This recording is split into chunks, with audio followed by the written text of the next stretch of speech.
Hello and welcome to Bite of Peace Around the World Parkour, where we'll find out exactly what this map is about and what makes it fun. So let's get started. So this is a map by Jake Boyd, or GameTourney, and of course it's a parkour map in 1.8. And there's a little bit of a plot to this map. What's basically going on is, I suppose this hallway kind of sums it up for us, but yep. So we're awake and all the continents are at world war, including Antarctica. They have brought their entire army of standing penguins. Or rather, their entire standing army of penguins. Let's see, before you start, you have to play on creative. And it's pretty much up to us to parkour around the 7 continents, reunite the world, and restore peace. So parkour to achieve peace, each continent has a peace key. We continue on through it. So grab the key and then return it to the main hub to achieve worldwide peace. So as you can kind of tell, it's actually a little bit of a parkour CTM map. So you have to go to the 7 continent or the 7 zones of the map and collect their peace keys by completing all the parkour challenges. So yep, this is created by GameTourney. Here we have all the links here, and play on creative, and of course proper links and etc. So let's get on to the main hub. Alright, so here we are. This is the main hub of the map. You drop off the peace keys here. Oh, and yeah, command block outputs are on. I don't think that there's actually a particular reason for that being on. They're just kind of there, telling you all the command blocks that fire. But so here's the monument for the map, and what you have to do is you just have to grab all the peace keys and drop them in each of these 7. I'm not really sure if there's a particular reason why these have to be wooden pressure plates either. I think that I think they may have wanted to avoid like running a test for a clock or something, but I'm not entirely sure. I couldn't say. Like it runs the risk of the keys despawning, I suppose, if you don't do it fast enough. Although I don't think that's generally a problem, but you can always just grab it out of creative mode if that happens. So anyway, this is the main meat of the lobby, which is the world map. As you see here, it's pretty intuitive. We have North America, you have Europe, Asia. Each of these buttons just teleports you to the particular zone. You have Africa, which has been completely consumed by the Sahara Desert at this point, completely arid and unlivable apparently, and South America and Antarctica. So each of the different zones has a little bit of a different theme or gimmick to it that gives a little bit of a twist to the parkour.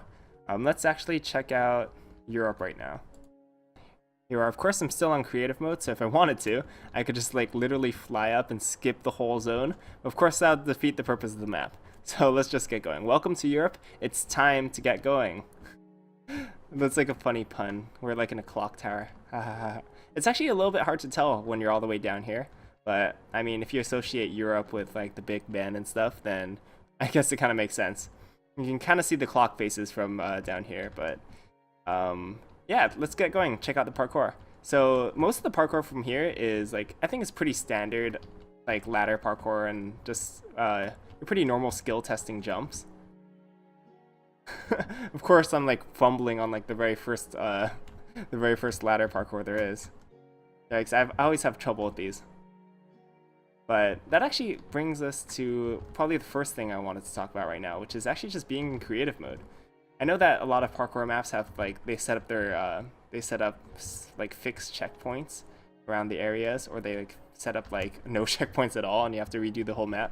But this one is really interesting because whoops, it actually just sets you up in creative mode, which means if I mess up a jump like that, I can just like literally find the block that I was just at and fly up to it. I don't have to redo any of the jumps. I don't have to redo anything. In fact, I don't even have to do the jump. I could skip it entirely. And I could just come all the way back here and just try the jump again. Which I actually think is really cool and convenient. Like, checkpoints are like a part of games that have been like played around with and toyed with for a long time. And I know a lot of games take different approaches to doing checkpoints. I know like specifically, like being in creative mode is honestly like having rolling checkpoints. Like if you're thinking of like games like Braid, which is like the 2D platformer where if you die you can like reverse time or like manipulate time so to the point like before you die. And I think that this is like really similar to that because like just then, let's say I just like got like I fell down a pit, and I could just like reverse time to like right back before that happened.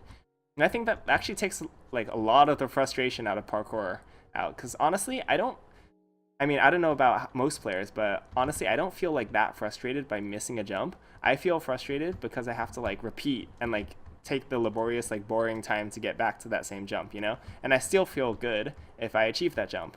Like, of course, I don't get like the satisfaction of achieving a jump if I skip it entirely, but like if I just use creative mode to skip through it, then it still feels pretty good.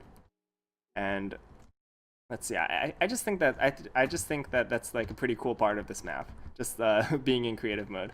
I know that some maps also just allow cheats, but then that still means you kind of have to like type creative mode on, and you might as well just stay there at that point. So I think that this map kind of gets it, in that parkour is frustrating, and you don't always want to be in survival mode all the time and have to like just go through the hassle of checkpoints and missing jumps and etc. And I'm actually doing like way better than I did the first time on this playthrough. The way I'm doing these Bido videos now is I'm trying to play through the map like at least once before, so I can like get a good feel of the map and know exactly kind of like more of the context of how the video is gonna go. And the first time I did it was like horrendous. I was like missing so many jumps in a row, kind of like this one, but like on every single jump. And is this like a hidden something? I have to see. No, that's just it's just a hole in the clock tower. All right, great, fantastic. Oh, great. So let's finish this part of Europe. I can do this. All right. Let's breathe. All right, calm down. Take it from here and jump. I swore I could hit that one. All right, let's just try one more time before we pass this one up. Oh, that's weird. Am I missing something? Here, let's take a look around. So maybe I'm not supposed to be making this jump, but I think I am. I think I'm just like not executing the jump properly. That time I didn't even jump. All right, one more time, and then we'll see if we can go on. Yep. All right, that's it. So this point gets frustrating, so I'm just gonna skip it, which is pretty great. Like, I'm glad that GameTourney isn't afraid of letting people cheat, because I know a lot of parkour maps like sometimes even put like this anti-cheating system inside their maps, and it's just like really annoying, because sometimes it's honestly like forcing a player to like not enjoy themselves, which is not fun. So I just really appreciate that if something's like not fun in this map, honestly like GameTourney just allows you to skip it entirely. All right, so what goes on here is like at the end of each section, you're just gonna find one of these chests, which is gonna have the peace key in a form of golden nugget, and then you'll take this exposed command block back to the lobby. So I already collected the gold nugget, but we'll just head back to the lobby and check out another section. Another part of this map that I think I wanted to talk about was, let's head out to Asia for this topic. The theme in Asia, as far as I could tell, has a little bit of like a pathfinding maze-like feel to it, on top of like being in like a set in a very like, honestly, this feels like a little bit of a foresty area. All right, let's. I had a lot of trouble with this jump on the first time too. All right, there we go. And the next part I wanted to talk about is, of course, like the build of this map, because as you can see, what it is just a vanilla roof forest with parkour obstacles overlaid over it. And honestly, I think that using vanilla terrain in a map is like it's like really tricky business, because like, I mean, obviously maps take a whole lot of work to make no matter what, you know? Like no matter like what, making a map is like a big time commitment, and it's tough. But it's also really tough because vanilla terrain is something that is like a schema in Minecraft players' minds, or it's something that they're already familiar with, so they ascribe something to it. And so when like a player comes into a map and sees like vanilla terrain, it kind of makes their world feel incomplete, and so they feel like they're not like having a very, you know, completed immersive experience. And fence parkour is tough. Here we have like an example of like switching up between like fence parkour and slime block parkour. So there's definitely like, it's definitely not just like straight up jumping on blocks, which is definitely a good thing. But yeah, like if you go to this world and you expect to be transported to like Asia, I feel like Europe was a little bit more enclosed and a little bit more like immersive in that sense. But whoops, I made that jump, but I missed it. But like here, you teleport to Asia and you kind of find yourself like in a Minecraft roof forest, which I feel like is sometimes can be upsetting for some players. So it's just a little bit tricky to go through for that.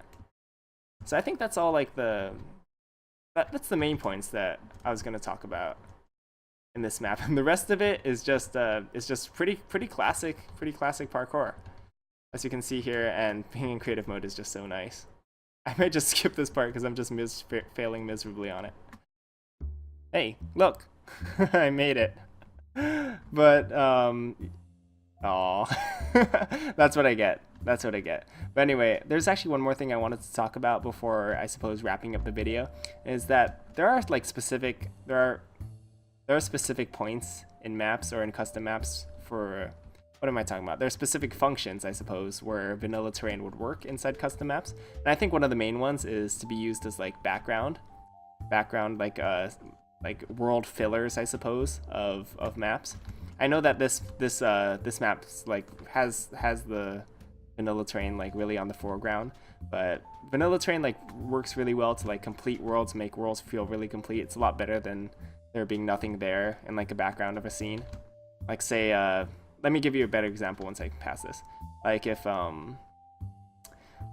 there's vanilla terrain like in on the horizon of a map, and in the foreground was the custom terrain of the map, then that functions really well for that, because of course you don't want to like spend all the time like constructing the entire world outside of where the player even goes. But it also makes the world feel more complete. And actually, specifically talking about this map, actually before I go down here, specifically talking about this map, I think that the vanilla terrain also serves like another function, where if you fall and miss a jump, it's a lot less of a hassle to just hit the ground and then fly back up than maybe drop into a void world and then have to fly all the way back up. So that's pretty good in that sense. But definitely maybe something that made you feel a little bit more like you're actually in like a different world of Asia rather than a vanilla Minecraft world might be nice. So anyway, I suppose in conclusion of this map, I think that's pretty much all that we have to talk about anyway. That I think I'd recommend this map for anyone who's like looking for like a quick parkour fix, or anyone who's like just looking for a quick challenge, where maybe like a pretty casual challenge where they won't get incredibly frustrated. So Peace Around the World Parkour is it's a pretty basic simple parkour map, I'd say. So definitely check it out in the video description. I keep saying map description for some reason, but of course it's not going to be there because this is a video. Anyway, I'll stop being awkward. Thanks for all for joining me, and I'll see you all next time. Light.